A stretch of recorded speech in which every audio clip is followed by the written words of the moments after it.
الدكتور له احترامه في كل طبعًا مكان، طبعًا له قيمته في كل مكان. الدكتور اللي بعارف قيمة نفسه، صح هو الدكتور الأمين جوه نفسه، صحيح. واللي عارف قدره لازم ما يقلش من نفسه، لازم دايما يكون في مكانته الحقيقية. ما يقلش من نفسه ازاي يا الحقيقية. دكتور؟ ادينا روشتة للجيل الجديد من الدكاترة. ما يتكلمش على مين بيعمل ومين ما بيعملش، ما يتكلمش على يقول لك ده حتة مغني بيعمل كذا. انت مالك؟ انت راجل دكتور ولك مكانتك في المجتمع ولك احترامك في المجتمع. بتقلل من نفسك ليه انك انت تتحدث عن اي مجال تاني حتى لو كان فيه فلوس اكتر من الفلوس انت بتاخدها؟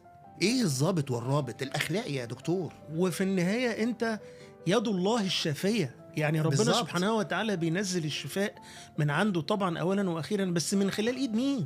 قيمتك محفوظة. والدكتور الشاطر فعلا بيعمل لنفسه مكانة، وبيعمل لنفسه قيمة مجتمعية، وحياته بتبقى كويسة جدا جدا. فانت لازم تركز في نفسك، بص في ورقتك،